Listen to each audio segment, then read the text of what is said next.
Emergency, इस word में ही एक ताकत है। इमरजेंसी के नाम से हॉस्पिटल हो या कोई गवर्नमेंट एडमिनिस्ट्रेशन हो, बैंक हो या इवन आपकी मोबाइल की ही बात क्यों ना हो, वो हमें सारे काम को बाईपास करके सॉल्यूशन ढूंढने के लिए हमें मजबूर कर देता है। ऐसा ही एक इमरजेंसी डिक्लेयर किया गया देश के ऊपर। Political scams, scandals, frauds, corruption को बेनकाब करने के हमारे सफर में आपके लिए लोमड़ी लाया है एक अनोखा controversy, the constitutional scandal of India. Chapter 1, emergency, why it started. Doctor Babu Rajendra Prasad ji की अध्यक्षता में नवंबर 26, 1949 को इंडियन कॉन्स्टिट्यूशन को अडॉप्ट किया गया, जो आगे चल के जनवरी 26, 1950 को लागू हुआ, जिसे हम हर साल रिपब्लिक डे के नाम से सेलिब्रेट करते हैं। इंडियन कॉन्स्टिट्यूशन 3 टाइप की इमरजेंसी प्रोविजंस देता है।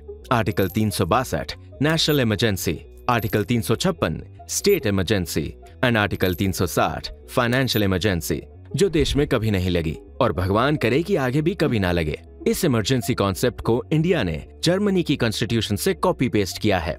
जी हाँ, एडोल्फ हिटलर की वो ब्रेन चाइल्ड कॉन्सेप्ट जिसे नाम दिया गया था वैल्करी, जिसे कुछ देशों में मार्शल लॉ भी कहा जाता है, सच एज इन पाकिस्तान।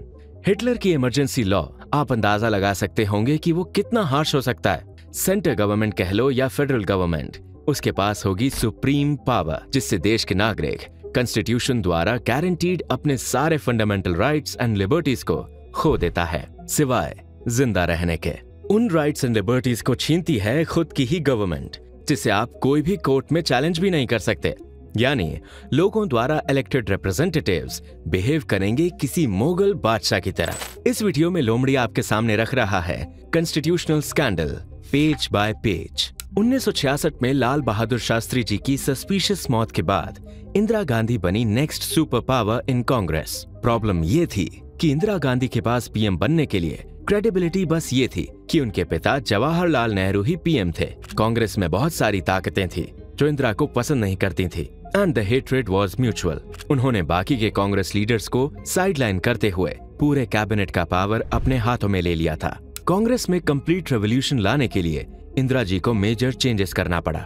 जी हाँ, काफ एंड काव यानी बछड़ा और गाय हुआ करता था कांग्रेस पार्टी का सिंबल। अपना सेक्युलरिज्म दिखाने इंदिरा ने पार्टी सिंबल हाथ में चेंज कर दिया, जो आज भी यूज होता है। बांग्लादेश लिबरेशन का बेनिफिट उठाते हुए इंदिरा ने 1971 की इलेक्शन में सॉलिड मेजॉरिटी हासिल की। इंदिरा गांधी के सामने एक ही ओपोनेंट था, the supreme court of India, जिसपे वो खुद डायरेक्टली डिसीजन नहीं ले सकती थी। सुप्रीम कोर्ट के चीफ जस्टिस के तौर पर इंदिरा ने अपॉइंट किया जूनियर जज अजीत नाथ रे को, जिसने तुरंत इंदिरा गांधी गवर्नमेंट के खिलाफ केशवानंद भारती केस में डिसीजंस देने वाले सीनियर जजेस के.एस. हेगड़े, जे.एम. शेलहट और ए.एन. ग्रोवर को सस्पेंड कर दिया। इसी बीच देश में सेंट्रल गवर्नमेंट के खिलाफ बहुत सारी आवाजें उठने लगी, स्पेशली ऑपोजिशन लीडर से। Maoist supported by communist parties देश के पॉलिटिकल लीडर्स को मारने के अटेम्प्ट्स भी करने लगे। 1974 की बिहार गवर्नमेंट को डिसॉल्व करने की मांग को इंदिरा गांधी ने रिजेक्ट किया, जिससे leaders like Jayaprakash Narayan, student union, trade union and India's largest employment union यानी इंडियन रेलवेज के एम्प्लॉइज ने इंदिरा के खिलाफ मोर्चा निकाला, जिसे इंदिरा जी की गवर्नमेंट ने बहुत बुरी तरह से सप्रेस किया। राज नारायण, जिसे हरा के पीएम बनी इंदिरा जी पे राज नारायण ने इलेक्शन में घोटाले करने का इल्जाम लगाकर इलाहाबाद हाई कोर्ट में केस डाल दिया। सारे एविडेंसेस इंदिरा जी के खिलाफ होने के कारण कोर्ट ने पीएम इंदिरा को गिल्टी घोषित करके उन्हें मेंबर ऑफ पार्लियामेंट की पोजीशन से उतार दिया। बिना मेंबर ऑफ पार्लियामेंट की सीट के इंदिरा जी को प्राइम मिनिस्टर का पद भी छोड़ना पड़ रहा था। राज नारायण के लिए ये बहुत बड़ी जीत थी। Chapter 2, emergency, how it started. Indira Gandhi versus Raj Narayan case तो वर्ल्ड फेमस बन गया है। इस मामले में टेम्परेचर और जोर पकड़ा जब 24 जून 1975 को सुप्रीम कोर्ट ने भी हाई कोर्ट के डिसीजन को अपहेल्ड करते हुए इलेक्टोरल मैलप्रैक्टिस के कारण इंदिरा गांधी को गिल्टी करार दिया। हाई कोर्ट ने इंदिरा जी को एमपी पद से खारिज करके जो ख़ाव दिया था, उस पे 6 साल कोई भी इलेक्शन नहीं लड़ने वाली सजा सुना के सुप्रीम कोर्ट ने नमक भी छिड़क दिया। नेक्स्ट डे इंदिरा गांधी द्वारा appointed rubber stamp president of India Fakhruddin Ali Ahmed को एक बड़ा ऑर्डर मिला था, अपनी बॉस इंदिरा गांधी की कुर्सी को बचाने का एक डेस्परेट दाव, declaring emergency. President has proclaimed emergency. This is nothing to panic about. Rowlatt act जिसके चलते 1919 में जलियांवाला बाग हत्याकांड हुआ। ठीक उसी तरह 25 जून 1975 को इंडिपेंडेंट इंडिया पर इमरजेंसी लॉज को जारी करके फिर से गुलाम कर दिया गया। बोल प्रेसिडेंट फखरुद्दीन अली अहमद रहे थे, लेकिन शब्द श्रीमती इंदिरा गांधी के थे। उस दिन को आज भी कहा जाता है ब्लैक डे इन डेमोक्रेसी, जो चला 21 महीनों तक। उन दिनों इन्फॉर्मेशन की 2 बिगेस्ट सोर्सेस थीं, रेडियो और न्यूज़पेपर। लेकिन नेक्स्ट डे सड़क पे कोई न्यूज़पेपर नहीं मिला और रेडियो एकदम साइलेंट थे, बिकॉज इंदिरा गांधी ने सारे मेजर सिटीज के प्रिंटिंग हाउसेस और रेडियो स्टेशंस की इलेक्ट्रिसिटी सप्लाई को काट दिया था, ताकि गवर्नमेंट के इमरजेंसी डिसीजन के खिलाफ कोई क्रिटिसाइज ना करे। अब देश के सारे फैसले होने वाले थे, पार्लियामेंट से नहीं बल्कि इंदिरा गांधी के official residence number 1 Safdarjung road, Delhi. और फैसले ले रहे थे इंदिरा गांधी के बेटे संजय गांधी। डरने की कोई बात नहीं है बोल के इंदिरा जी ने इमरजेंसी लागू होने के बाद MISA maintenance of internal security act के तहत देश भर से मोर देन 1,40,000 लोगों को अरेस्ट करवाया। That too without any judicial trial, ना वकील, ना दलील, ना अपील। क्यों? पूछने वाला कौन था? इमरजेंसी जो लगी थी। सिंपल लैंग्वेज में समझाएं तो T20 वर्ल्ड कप में इंडिया इंग्लैंड से सेमीफाइनल में हार गया। समझिए, मैच के बाद रूल्स बदल दिए जाते हैं, जैसे कि ज्यादा रन्स बनाने वाले इंग्लैंड के बैट्समैन को 0 रन पे आउट माना जाएगा। हर विकेट गिरने पर आउट होने वाला इंडियन बैट्समैन को 6 रन दिए जाएंगे। सुनने में थोड़ा अजीब लगता है ना? इमरजेंसी के टाइम पे जब देश के टॉप लीडर्स जेल में थे और मीडिया पे कंप्लीट रिस्ट्रिक्शंस थे, इंदिरा गांधी ने इंडियन कॉन्स्टिट्यूशन के ऐसे ही अजीबोगरीब अमेंडमेंट्स किए with retrospective effect. Indian constitution का वो 42nd अमेंडमेंट जो एंटी फ्रीडम के नाम से फेमस है, जिसमें हर वो अमेंडमेंट किया गया जिससे इंदिरा गांधी गवर्नमेंट का बेनिफिट हो। Final chapter, the game of emergency. Indira Gandhi की PM सीट को बचाया गया, लेकिन इमरजेंसी के चलते गवर्नमेंट को फाइनेंशियल लॉस बहुत हुआ सिंस इट्स 1970s। और उन दिनों गवर्नमेंट के पास एक्सपोर्ट या FDI जैसे रेवेन्यू जनरेशन के कुछ खास ऑप्शंस नहीं होते थे सिवाय रेजिंग लोन्स, और इंदिरा जी के गवर्नमेंट को फाइनेंशियल असिस्टेंस की सख्त जरूरत थी। इसी बीच इंक्रीजिंग ग्लोबल पॉपुलेशन को देखते हुए world bank, Swedish international development authority, international plan parenthood federation, united nation fund for population activities दुनिया भर के देशों को लिटरली मिलियंस ऑफ डॉलर्स दे रहे थे for getting their citizen sterilized, यानी नसबंदी करवाने के लिए। मेडिकली इसे वेसेक्टमी कहा जाता है।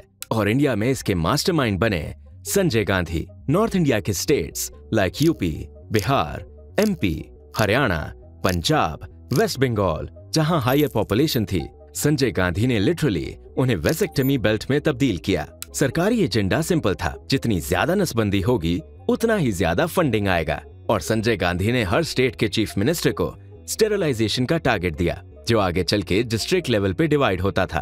पहले ईच वेसेक्टमी कैंप का टारगेट था 300 प्लस ऑपरेशंस पर डे, जो आगे चल के बना 1500 प्लस ऑपरेशंस पर डे, जिसे फिर से बढ़ाकर कर दिया गया 5500 plus operations per day. For Indira Gandhi government situation एकदम सही थी। जब देश में सिविल राइट्स सस्पेंडेड थे, संजय गांधी ने डिसाइड किया कि देश भर में स्टेरिलाइजेशन ऑफ मेन, यानी मास लेवल पे मर्दों की नसबंदी होगी, जबरन ही सही। इस इनह्यूमेन एक्शन के बारे में सलमान रश्दी ने अपनी famous book midnight children novel में दर्शाया है, जिसके लिए उन्हें इंटरनेशनल बुकर प्राइज भी मिला। ऐसा काम अडोल्फ हिटलर द्वारा नाजी रजीम में भी किया गया था, लेकिन जो काम इंदिरा जी और संजय गांधी ने किया उसके सामने तो वो कुछ भी नहीं था, क्योंकि इमरजेंसी के दौरान मोर देन 1.1 करोड़ गरीब लोगों का जबरन नसबंदी किया गया, जो था अडोल्फ हिटलर के स्टेरिलाइजेशन कैंपेन के 15 गुना ज्यादा। अवार्ड विनिंग साइंस जर्नलिस्ट मारा हेविस्टनडेल लिखती हैं, 50 साल पहले इंडिया जैसे डेवलपिंग कंट्री में इतने सारे लोगों का मास लेवल पे स्टेरिलाइजेशन करना, वो भी इतने कम समय में, इसका मतलब था कंप्लीट मेडिकल मिसमैनेजमेंट, जिसकी वजह से मोर देन 2000 गरीब लोगों की नसबंदी के दौरान एक्सेसिव ब्लीडिंग या बाद में इन्फेक्शन के कारण जान चली गई। इंदिरा गांधी गवर्नमेंट का दिया हुआ नसबंदी का टारगेट पूरा करने के लिए डॉक्टर्स ऐसे काम कर रहे थे जैसे सेल्स एग्जीक्यूटिव अपने मंथली टारगेट्स को अचीव करने के लिए करते हैं। सरकारी हॉस्पिटल बना वेटरिनरी हॉस्पिटल और पेशेंट्स बने जानवर।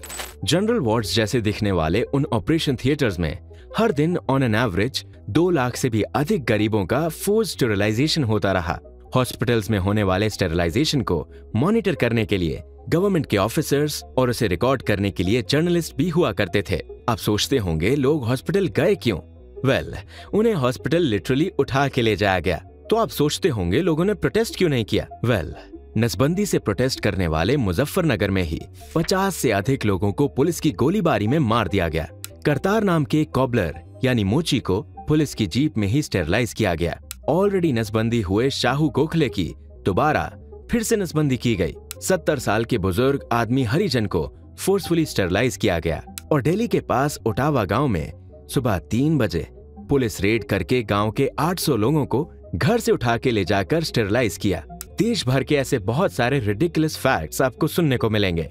अपनी अनसाइंटिफिक स्टेरिलाइजेशन को जस्टिफाई करने के लिए गवर्नमेंट ने आर.ए. गोपाल स्वामी की इंडिपेंडेंट स्टैटिस्टिकल डेटा को एक्नॉलेज किया, जिन्होंने अपनी रिपोर्ट में इंदिरा गांधी के डिसीजन को खूब सराहा।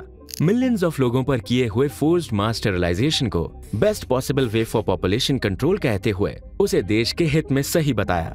और रिपोर्ट में यह भी कहा गया, स्टेरिलाइजेशन एक मामूली सा ऑपरेशन होता है, बस इंडियंस इसके बारे में रिलीजियस फीलिंग और मिसकंसेप्शन रखने के कारण स्टेरिलाइजेशन कैंपेन का इतना बवाल बना दिया। संजय गांधी का मानना था मीडिया में सर्कुलेट होने वाले स्टेरिलाइजेशन फैक्ट्स एंड फिगर्स गलत हैं। इमरजेंसी के दौरान ऐसी मिस इन्फॉर्मेशन पर रोक लगाने के लिए मीडिया में सर्कुलेट होने वाली न्यूज को सेंसर किया गया था।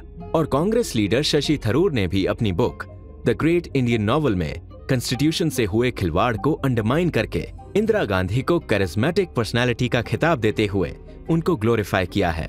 जब संजय गांधी ने किशोर कुमार जी को कांग्रेस की गिरती हुई छवि बचाने के लिए कांग्रेस गवर्नमेंट के प्रचार में गाना गाने को कहा, तो किशोर कुमार जी नहीं माने।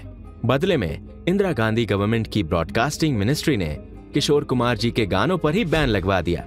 इंसिडेंट कितने भी पागलपन से भरे क्यों ना हो, 21 मंथ की इमरजेंसी के दौरान इंदिरा गांधी से ज्यादा फेमस होने लगे उनके छोटे बेटे संजय गांधी, जो गवर्नमेंट के बाहर होकर गवर्नमेंट को चला रहे थे।